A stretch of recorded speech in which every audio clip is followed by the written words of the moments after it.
Around noon on October 21st, 1988, a man named Valentino sat at a cafe table sipping a coffee on a sidewalk in Buenos Aires, Argentina. So this particular neighborhood was called Caballito, and it was right in the heart of Buenos Aires. It was very densely populated, and there were lots of tall apartment buildings and shops and cafes with tons of pedestrians and tons of traffic. And so as a result, it often felt very loud and chaotic, and today was no different. But Valentino, despite the craziness all around him, he still wanted to try to find a moment of peace as he had his coffee. And so he sort of sat back in his chair and he just looked up at the sky above all the urban noise, and he took this deep, calming breath. And as he did this, he saw a few birds fly by, and he just kind of smiled to himself, watching them fly on.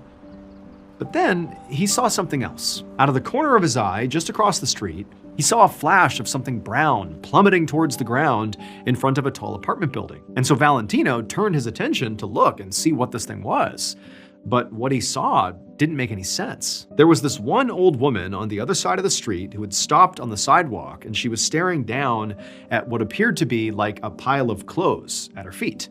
And the brown thing, the thing that caught Valentino's attention, which he couldn't make out what it was just a few feet away from this pile in front of this woman. But then, this old woman across the street, she just began screaming. And that's when Valentino realized that what he thought was like a pile of clothes at her feet was actually like a person, like a heap of a person on the ground. It was another old woman, and she was completely motionless on the ground. And so Valentino, he's shocked by what he's seeing. He's trying to make sense of it, and he's seeing again now, knowing it's a person on the ground and seeing this brown thing over here, and he's thinking, was that flash of brown, like that brown thing falling and striking this woman who's now motionless on the ground? Is that what happened? And as Valentino is sort of coming up with theories about what he's even looking at, it seemed like at the same time, the entire bustling neighborhood all around him also, just for a moment, stopped and just sort of paid attention to whatever madness was happening over there, as they too were trying to piece together what happened. But then, that brief moment of almost relative calm just completely dissipated, and the street once again descended into total chaos. Passerby and locals started shouting and racing over to the woman on the ground to help her, and very quickly this woman and the other woman who was screaming was completely surrounded by this huge crowd. And Valentino, for his part, he felt very shaken by what he was seeing, and just thinking about the fact that he might have seen effectively this woman get destroyed by whatever this brown thing was. He did see that flash of brown, and so he's sort of traumatized, and he's also, he's thinking he doesn't want to contribute to the pandemonium over there by running over to join the massive throng of people trying to figure out what happened. And so instead, he just stayed at his cafe table, with his coffee, and just watched as this crowd continued to build across the road. Finally, Valentino heard sirens, and he knew that meant an ambulance had to be close. But for some reason, even though he knew that was like objectively a good thing, help was on the way, maybe they can save this woman on the ground, he doesn't know. Even though he felt like he should feel relieved now that professionals are gonna show up, they're gonna clear the crowd, they're gonna handle this, he just couldn't calm down. Like he literally couldn't stop. Like his heart was racing, his pulse was racing, his stomach was in knots. He felt terrible. It was like he was completely reliving this trauma that he's just experienced over and over and over again. As soon as the ambulance came into view and parked, the mass of people saw them and right away parted to let the paramedics come through to try to help this woman. And Valentino, from across the road, he was craning his neck to try and see, what was happening, and as he did, he saw this middle-aged woman who he didn't know crossing the street in the direction of this scene over there, and she just looked like she was just curious. And as she's crossing the road, she got destroyed by a city bus. It plowed directly into her, and she immediately disappeared underneath the bus's wheels. And so Valentino, whose heart was already basically beating out of his chest, he was so upset about everything, he shot to his feet like, what is going on here? Screams erupted from all around him, from other people who had seen the same horrible thing.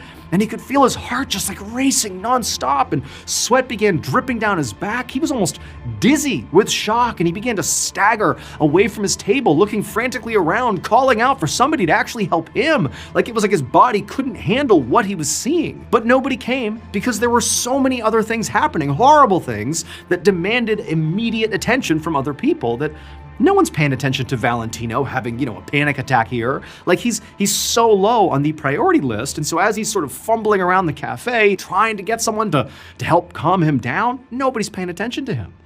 And so eventually Valentino kind of spiraled and then fell to the ground, and he found himself once more, on his back on the ground, staring up at the sky, watching birds fly across. What actually happened on that street in 1988 in Buenos Aires was so improbable that it made newspapers all across the world. So the first woman who was hit by the object that fell from the sky, the flash of brown, she died from the impact. And then that woman, the middle-aged woman who crossed the road to see what was going on, who got hit by the bus, she also died. And Valentino, who witnessed this entire thing, was so stunned and so horrified that he actually had a heart attack. And then he died on his way to the hospital. And so basically, these 3 fatalities that all occurred within minutes of each other were all connected, but were basically freak accidents that all had to happen in succession to even occur. And it all started when that brown thing plummeted through the air, the thing that caught Valentino's eye. And it would turn out that brownish object was actually the 4th victim in this tragedy. That object was actually a poodle named Khaki that had chased a ball straight off the balcony of its owner's 13th floor apartment. This is a paid ad by BetterHelp. It's normal to long for a time when, connection felt easy and being close to people didn't take so much effort. And then you take a look at your life now and it just feels different, busier and more complicated. I mean, there are moments I think about sometimes, nothing big, just, sitting with people I cared about, talking about nothing. At the time, those moments themselves didn't feel important. But now, looking back, I think I'd tell that version of myself to cherish those moments as they were occurring because they don't last forever. And so someday, the relationships you have today may be the ones you wish you had held on to a little bit tighter. Therapy may be able to help you work through life's changes and provide the tools to navigate what's next, even if it looks different than it used to. BetterHelp makes starting therapy easier. Take the quiz and get matched with a credentialed therapist quickly. Switch anytime at no extra cost if it's not the right fit. BetterHelp has served over 6 million people globally. Click the link in the description or go to betterhelp.com/MrBallen and get 10% off your first month of therapy.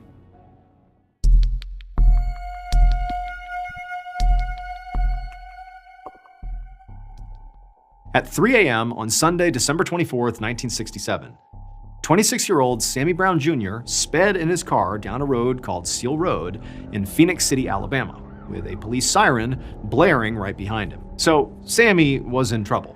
It was Christmas Eve, and he had celebrated a little too hard and drank way too much, and he thought he'd be okay to drive home since he lived close by, but he'd been wrong, and he'd ultimately attracted the attention of a police officer who was now chasing him. And Sammy knew he could not get caught, because in addition to being very drunk, he also didn't even have a license to drive in the first place. And so that's why right now he was driving at 100 miles an hour to get away from this cop. But not only was the cop actually gaining on him, but also Sammy could see on the road up ahead that he had another problem, because there was another car in front of him driving in the same direction, and because this other car was actually going the speed limit, Sammy was going to smash into them if he didn't swerve around them. But this was not a highway where Sammy could just easily change lanes. It was a local 2-lane road. So Sammy knew that if he wanted to swerve around this car, he would have to swerve into the oncoming traffic lane. But since Sammy kind of looked and didn't see any other cars in that lane, he just decided to go for it and pray that he got lucky. So Sammy cut his wheel and tried to swerve around the slower car. But again, Sammy is extremely drunk. He's being chased by this cop who's gaining on him, so his anxiety is spiking. He's going so fast, and in this state of mind, Sammy actually misjudged the timing of his swerve, and he clipped the back of the slower car. And as soon as he did, there was this crunch of metal, and both cars began to spin out across the road before they sort of miraculously just came to a stop. Inside of his own car, Sammy sort of sat up and looked around and realized he was unhurt. And then when he looked out the window, he could see the driver of the other car, a man in his 60s, slowly get out and walk to his bumper to inspect the damage. And when Sammy saw this, he realized that despite how bad of a situation he was in, he actually had gotten very lucky. I mean, not only was he alive, but the man he had just hit, going nearly 100 miles an hour, also appeared to not just be alive, but basically seemed okay. Following the crash, Sammy expected to have some pretty harsh consequences, and he was charged for reckless driving and also driving without a license. But, sort of amazingly, his lucky streak actually would continue because despite the charges, he didn't actually have to serve any jail time. He just had to pay a couple of fines, which meant Sammy really did not learn his lesson. And so over a year later, on April 13th, 1969, Sammy once again spent all of his Saturday night drinking, and then at about 1:30 a.m. on Sunday morning, he got into that same car, which he still did not have a license to drive, and then he once again sped down Seal Road, the same road he got arrested on last December. And wouldn't you know it, just like the last time, he saw a car ahead of him in his lane going too slow, and he decided to go around it. This time, however, he was not being chased by police, so he was not nearly as frantic or anxious. So he began shifting lanes much further away from this slower car. And when he moved into the opposing traffic lane because of the distance he had given himself, he didn't clip the car in front of him. And for a split second, he felt an intense rush of satisfaction, because this was just more proof to Sammy that he was just an incredibly lucky guy.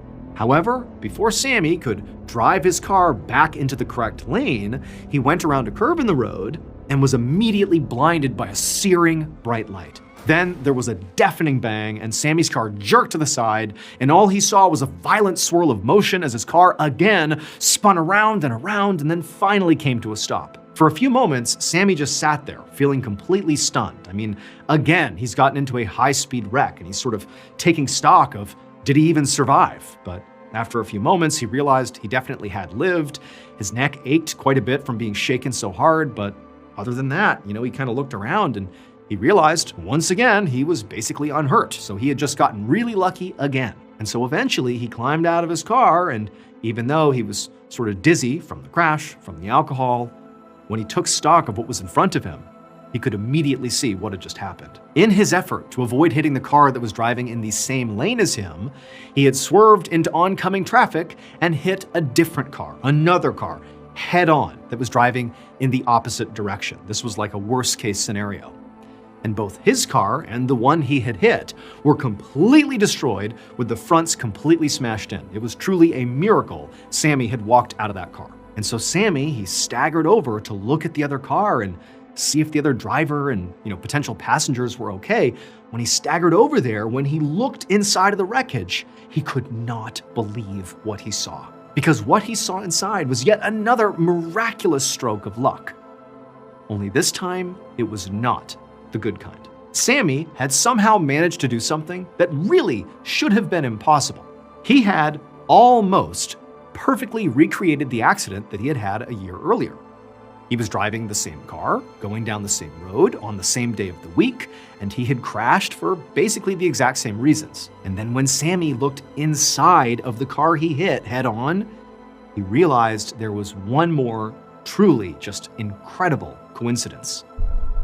The driver of this car was the same driver as the car he hit a year earlier. The man's name was Francis Patterson. He was 65 years old, and he didn't even live in Phoenix City where this crash happened.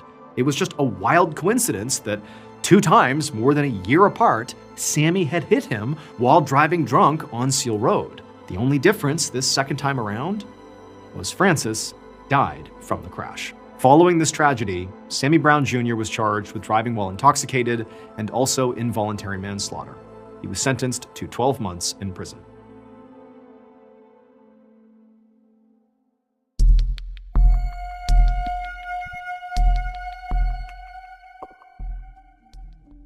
On a Sunday night in early 1805, a 13-year-old boy named Emile Deschamps sat at a table full of adults in a house in Orléans, France. Now, Emile was supposed to be having dinner with all the other boys at his boarding school across the city, but his aunt had picked him up as a surprise for a home-cooked meal.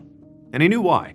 His aunt was worried about him. So Emile's parents had sent him to this boarding school in Orléans a few years ago, but he hated the city, and basically right after he got there, his mother had died. And so Emile had really had a difficult time adjusting, and he felt lonely and isolated, and his aunt was definitely aware of that. And so tonight, Emile was very grateful that his aunt, because, she kind of felt bad for him, had brought him here to include him in this dinner, like he appreciated that. But this particular dinner was just full of adults that he didn't know, and it was just incredibly boring. In fact, right now, one of his aunt's middle-aged friends, this guy whose name was Monsieur Foncierbieu, was just rambling on and on about his experience in the military, and, Emile was just not remotely interested. I mean, this was not exciting to him in the least, and so he did what he always did, just sort of tune this guy out and let his mind wander. Because Emile had like this really big imagination, and he would routinely, especially when he was, lonely and sad at school, he would just kind of disappear into his own thoughts. But quickly, after he sort of began letting his mind wander, he was pulled right back to reality when his aunt set the dessert down right in the middle of the table. So this dessert was a brown, sauce-drenched cake-like thing that was actually wrapped in a cloth and was piping hot, literally steam coming off of it. And Emile, he just kind of stared at it because he had never seen a dessert like this before and had no idea what it was. And so as he was staring at it, he heard a voice at the table say, "Oh, it was plum pudding, and Emile, you should try this." Emile looked over at the voice who had said this, and it belonged to Monsieur de Fontainebleau, who was smiling at him. This is the guy who had been rambling about his military experience. And the Monsieur repeated that Emile really needed to try a slice of this plum pudding because it was an amazing traditional English dessert, and it was just absolutely delicious. So Emile let his aunt cut him a slice, and then he took a bite. And he was glad he did, because it really was incredible. It was this rich and sweet and just perfectly warm dessert. I mean, this was like one of the best desserts he had ever had. And so after trying this plum pudding and, telling the monsieur how great it was and thanking his aunt, he just kind of went back to letting his mind wander, and the conversation at the table picked back up again, and, it was just boring adult talk, and the night just kind of continued as is. And then at some point in the night, when the meal and the dessert and everything had all been eaten up, the guests parted ways, and Emile went back to his boarding school.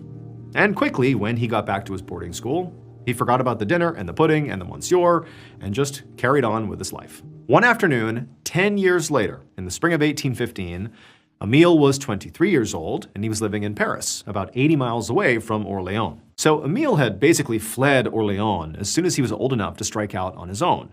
And once he had turned his big imagination into a blossoming career. He was now a poet and a playwright, and he was writing about these big, sweeping human experiences like love and chaos and how mysterious life can be. So Emile that day had basically been writing nonstop and had sort of lost track of time and sort of forgot to eat. And then suddenly he felt super hungry. And so now here he was out and about looking for something to eat. But he was so hungry that he decided he didn't even care where he went. I mean, normally he was picky about where he would eat lunch and dinner, but today he just wanted food. He didn't care where it was. And so he just randomly chose a cafe and went inside. It was a small space with a few customers sitting at some tables, and Emile just walked in and took a seat at an empty one. And quickly thereafter, a waitress came over and handed Emile a menu, and when he flipped it open, he was immediately drawn to the dessert section. He saw this cafe served plum pudding, the amazing English dessert that he had had a decade earlier at that dinner party with his aunt and the monsieur.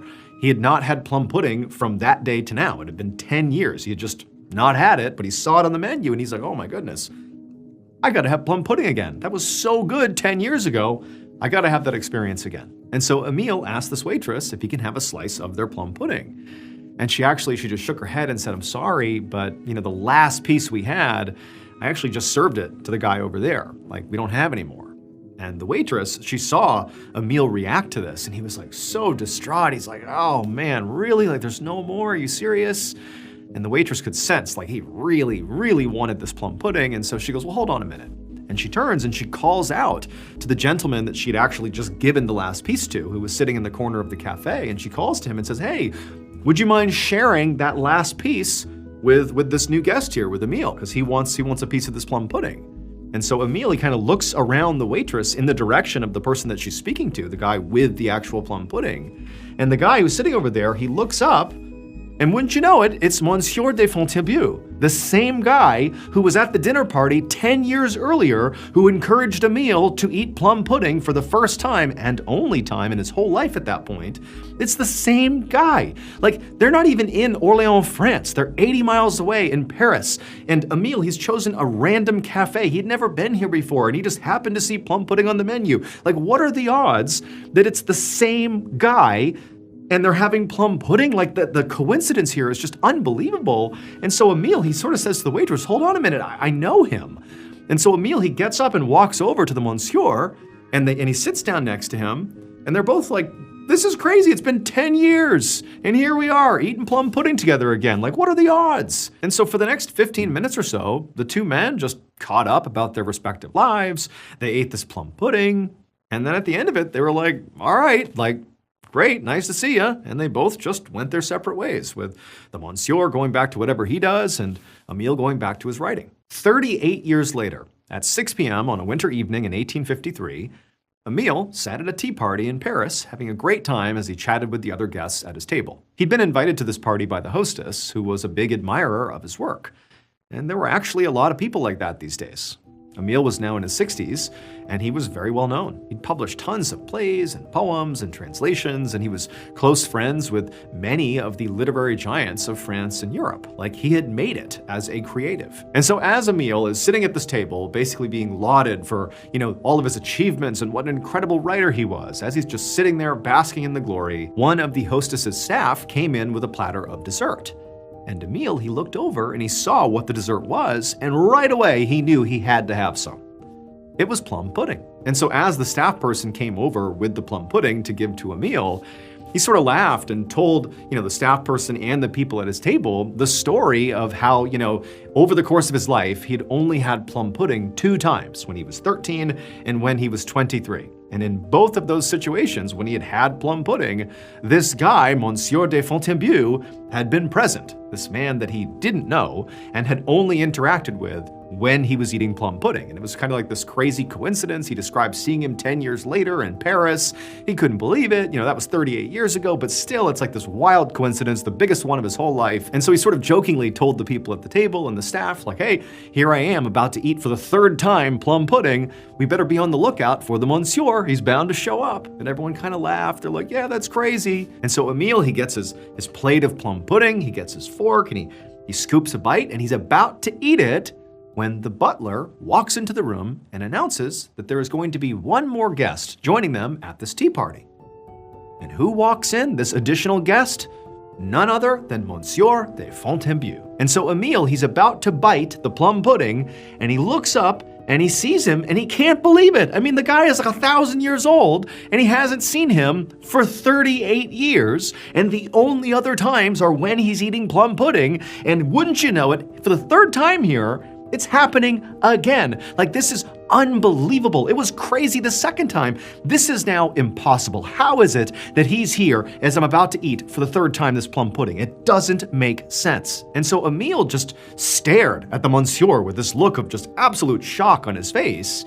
And the Monsieur, as he walked in, he sort of stopped and scanned the room, and he eventually met eyes with Emile, and he had this look of just total confusion on his face. He's looking at Emile, he's seeing the plum pudding that he's eating, kind of, scoping out the whole room, and then the Monsieur, he just turned around and he walked away. It would turn out Monsieur de Fontainebleau had been invited to another party on the same floor and had mistakenly wandered into Emile's party at the exact moment he was being served plum pudding for the 3rd time in his entire life. This was truly just an astounding set of coincidences over, a 50-year period. Like, the odds of this all happening exactly as it did those 3 different times he had plum pudding and there was the Monsieur, for things to line up that way, it was just staggering to imagine how perfectly each coincidence had to line up. It was almost so much that Emile felt like, there's got to be something else going on here. This can't just be coincidence. It was just like too much.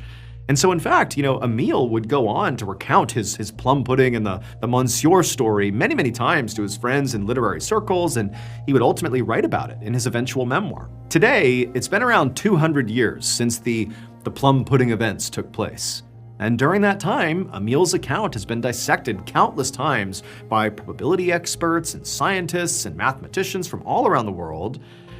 And nobody has a good answer for how this could have happened. And so in the end, Emile's account about what happened to him actually ended up becoming the foundation for a very famous philosophical concept pioneered by Carl Jung called synchronicity. Synchronicity basically means that some coincidences might not actually be coincidences. They might not be random at all, but instead are actually connected to a much larger meaning or purpose, even if we don't know what that is.